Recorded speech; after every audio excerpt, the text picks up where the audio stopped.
ఈరోజు స్వాతంత్ర దినోత్సవ వేడుకలలో తమిళనాడులో ఒక్కసారిగా అందరి దృష్టి సీఎం విజయ్ కన్నా త్రిష మీద పడింది. త్రిష ఎవరండి? మాజీ హీరోయిన్, ప్రస్తుత హీరోయిన్, ఓకే, ఒక నటి.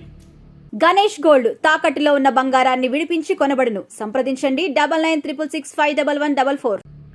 ఆమెకి విజయ్కి సంబంధం ఏంటండి? ఫ్రెండ్? లివిన్లో ఉన్నారా? పెళ్లి చేసుకోబోతున్నారా? తెలీదు. మరి ఆమె విజయ్ యొక్క తల్లిదండ్రులతో కలిసి వచ్చి ఇంకా విఐపి గ్యాలరీలో కూర్చున్నారేంటండి? అండ్ విజయ్ సైనిక వందనం చేస్తున్నప్పుడు ఆమె సెల్యూట్ చేశారేంటండి? ఇలా చెప్తూ పోతే ఈరోజు అందరం మాట్లాడుకున్నది ఏంటంటే డబుల్ గేమ్ ఆడుతున్నారా వీళ్ళిద్దరూ అని.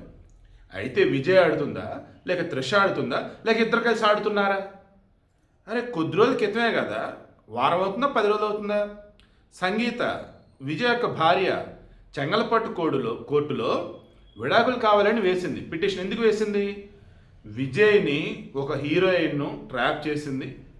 ఇక ఆమె మోజులో ఉన్నాడు, కుటుంబాన్ని పట్టించుకోవట్లేదు, కుటుంబ బాధ్యత మొత్తం నేనే చూసుకుంటున్నాను, సో నా సెల్ఫ్ రెస్పెక్ట్ దెబ్బతినింది, ఇక నేను ఆయనతో బతకలేను, నాకు విడాకులు కావాలని అప్లై చేసింది. ఈలోపు ఎన్నికలు వచ్చాయి. ఈ ఎన్నికలైన తర్వాత పిటిషన్ మరల విచారణకు వచ్చింది. వాళ్ళు టైం కావాలి అన్నారు. ఈలోపు ఈయన ముఖ్యమంత్రి కూడా అయ్యాడు. ఇక టైం కావాలన్నారు, ముఖ్యమంత్రి అయ్యాడు, మేబీ ఆమె పిటిషన్ విత్డ్రా చేసుకుంటున్నారేమో అన్నారు. ఇక అదే మూమెంట్లో కర్ణాటకలో ఒక ఫేమస్ అమ్మవారి టెంపుల్ ఉంటుంది.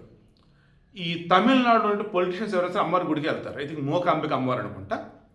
అక్కడికి శోభా చంద్రశేఖర్, మన విజయ్ వాళ్ళ అమ్మ. విజయ్ వాళ్ళ నాన్న చంద్రశేఖరం క్రిస్టియన్, వాళ్ళమ్మ శోభ వచ్చేసి హిందువు. ఇక విజయ్ కూడా నాకు తెలిసి బొట్టు పెడుతున్నాడు రోజు కూడా.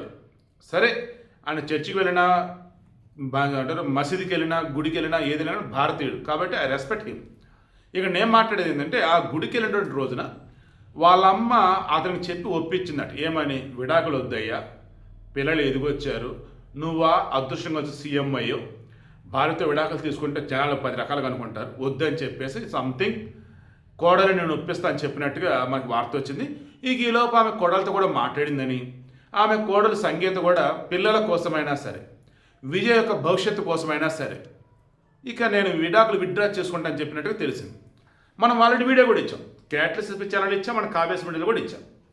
దెన్ అప్పుడు అర్థమైంది ఏంటి అంటే అందరూ కూడా నిజమే, లేడర్ సినిమాలో కానీ హీరోయిన్ డైలాగ్ చెప్పింది, సీఎం కొడుకు పందైనా నాకు ఓకే. అది సీఎం కొడుకు ఎలా ఉన్నాయి ఏంటి? సీఎం కొడుకు అంటే సీఎం కొడుకుతో లవ్ కావచ్చు, పెళ్లి కావచ్చు, అంతే, చాలు. ఇంకా సీఎం కొడుకు ఎలా ఉంటే నాకేంటి అని అన్నట్టుగా ఇక్కడ ఆల్రెడీ పెళ్ళయి పిల్లలు ఉన్నారు. ఇక ఇప్పుడు విడాకులు తీసుకోవడం వల్ల ఉపయోగం ఏంటి? సీఎం భార్యగా హ్యాపీగా అలా ఉండిద్ది కదా అని చాలామంది అన్నారు. అప్పుడు డైరెక్ట్లీ అండ్ ఇండైరెక్ట్లీ సంగీత మీద ఒక రకమైనటువంటి నెగిటివ్ ఒపీనియన్ వచ్చింది జనాలకి. విడాకులు కావాలన్నది ఆమె, హీరోయిన్తో ఎఫ్ఐఆర్ పెట్టుకుని ఉంటున్నాడు, దానివల్ల నన్ను మానసికంగా క్షోభకు గురి చేశాడు, అసలు బాధ్యతలు ఏం పట్టించుకోవట్లేదు, ఇటువంటి వ్యక్తితో నేను కలిసి ఉండలేను అని కోరుకొని విడాకులకు అప్లై చేసిన మనిషి ఈరోజు ఆయన సీఎం అవగానే విడాకులు విత్డ్రా చేసుకుంటాను అందే అంటే ఏంటి అన్నట్టు? ఎంత స్వార్థపూర్రాలండి! అందరూ ఇలాగే అన్నారండి. నాకు మాత్రం పాపం అనిపించిందండి. ఎందుకంటే ఇప్పుడు విడాకులు తీసుకుని ఆమె ఏం చేసింది? ఆమె వయసు 51, విజయ్ వయసు 52, త్రిష వయసు 43. త్రిష విషయం పక్కన పెడదాం. విజయ్ అండ్ సంగీత విడాకులు తీసుకొని ఇప్పుడు ఏం చేయగలుగుతారు? పిల్లలకి ఎదుగుతున్న క్రమంలో వారికి రేపు పెళ్ళిళ్ళు చేయాలన్నా, శుభకార్యం అంటే ఎక్కడైనా వాళ్ళకి సముచితం చేయాలన్నా, భార్యాభర్తలు కలిసి ఉంటే అదొక అందం, ఆనందం, చూసేవారికి కూడా ఇంపుగా ఉంటుంది. వాళ్ళు విడాకులు తీసుకునే దారిలో వాళ్ళు ఉంటే రేపు విజయ్ వచ్చేసి వేరే వాళ్ళని పెళ్లి చేసుకుని వస్తే ఈ త్రిషనే పెళ్లి చేసుకుని వచ్చాడు అనుకుందాం, వచ్చిన ఎవరైనా పాజిటివ్గా తీసుకుంటారా? అంతెందుకే శుభకార్యం అంటూ పెళ్లి జరుగుతుంది అనుకుందాం, విజయ్ కూతురే సంతోషంగా ఉండగలదా? విజయ్ కొడుకు సంతోషంగా ఉండగలరా? అండ్ పాపం వాళ్ళ అమ్మ రాగలదా? సో ఎర్లీ ఏజ్లో విడాకులు తీసుకుని ఎవరి లైఫ్ వాళ్ళు చూసుకోవడం వేరు. ఈ వయసులో పెళ్ళిడికి వచ్చిన కొడుకు కూతురు ఉండగా ఇప్పుడు విడాకులు తీసుకొని ఇంకేం చేస్తారు? ఆమె అదే రియలైజ్ అయినట్టుంది. విజయ్ వాళ్ళ అమ్మని కూడా అదే చెప్పినట్టున్నారు. పాపం ఆమె సరే అంది. మరి తీరా ఇక్కడేం జరుగుతుంది? విజయ్ ముఖ్యమంత్రిగా ప్రమాణ స్వీకారం చేస్తున్నప్పుడు హైలైట్ అయింది త్రిషానే, వాళ్ళ అమ్మ అన్నప్పుడు త్రిషనే హైలైట్ అయింది అక్కడ. అండ్ ఈరోజు ఒక ముఖ్యమంత్రిగా స్వాతంత్రోత్సవ వేడుకలలో పాల్గొంటే అక్కడ హైలైట్ అయింది వాళ్ళ త్రిషానే. అది కూడా ఏ రకంగా, త్రిష పక్కన విజయ్ వాళ్ళ నాన్న, విజయ్ వాళ్ళ నాన్న పక్కన విజయ్ వాళ్ళ అమ్మ. విజయ్ వాళ్ళ అమ్మ ఏమో ఆకుపచ్చ చీర కట్టుకొచ్చింది, విజయ్ వాళ్ళ నాన్న ఏమో వైట్ వేసుకొచ్చినాడు.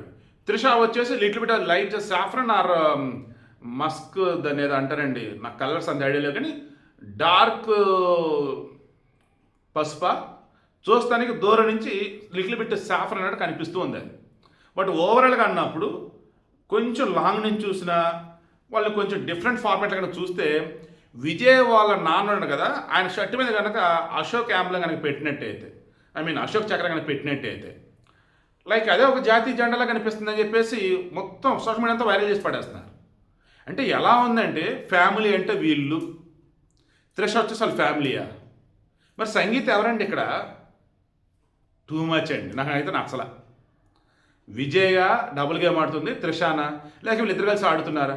ఏం పర్లా, ముఖ్యమంత్రి పదవులు ఉన్నాడు కాబట్టి చెప్పేమనండి ఆయన్ని, విజయ్ నా రెండో భార్య, లేదు విజయ్ నా త్రిష వచ్చేసి నా రెండో భార్య, లేదు త్రిష వచ్చి నా ప్రియురాలు చెప్పనండి, చెప్పడు. ఎందుకంటే మీతో అది ఆదర్శంగా తీసుకుంటారు కాబట్టి. బట్ ఎక్కడ చూసినా ఆమె కనిపిస్తుంది త్రిషానే, ఇది మాత్రం కరెక్ట్గా లేదండి. మేబీ తమిళ వాళ్ళకి అలవాటేమో, దేశం అంతా షాక్లో ఉంది ఇప్పుడు. ఎందుకంటే తమిళ వాళ్ళు కరుణానిధిని చూశారు, ఎంజీఆర్ని చూశారు, చాలామందిని చూశారు, ఇద్దరు ముగ్గురు భార్యలతో ఉండటం, ఎఫ్ఐఆర్ లైక్ ఇవన్నీ. బట్ మిగతా వాళ్ళు ఎక్కడా చూడలేదు కదా, పాపం అందుకు ఇబ్బంది పడుతూ ఉన్నారు నాతో సహా. మరి మీరు కింద కామెంట్లో తెలియచండి, బట్ ఎబ్బిష్ కామెంట్లో దయచేసి పెట్టొద్దండి. మేబీ ఇక్కడ త్రిషాకి సంబంధించి ఆమె మరి ఏం ఎక్స్పెక్ట్ చేస్తుందో విజయ్ నుంచి తెలియదు, లేదా త్రిష వచ్చేసి విజయ్కి ఏమేమి త్యాగం చేసిందో మనకు తెలియదు, విజయ్ కూడా త్రిష వల్ల పొందిన మేలేంటో తెలియదు. భార్యతో మనస్పర్ధలు ఉన్న సమయంలో త్రిషానే బ్యాక్ బోన్గా ఉండి అతనికి విజయానికి తోడ్పడిందని అంటున్నారు, అది నిజమేంతో తెలియదు. ఇలా చాలా ఉన్నాయి. బట్ అదేదో లీగల్ చేస్తే బాగుంటుంది, ఆఫీషియల్ వాళ్ళు ప్రకటిస్తే బాగుంటుంది, నేను కోరుకుంటున్నది అది. బట్ ఓవరాల్ ఎపిసోడ్ మొత్తం మీద పాపం సంగీత గారు ఈ విజయ భార్యను చూస్తే నిజంగా నాకు పాపం అనిపిస్తుంది. మరి మీకు కింద కామెంట్లో చెప్పండి.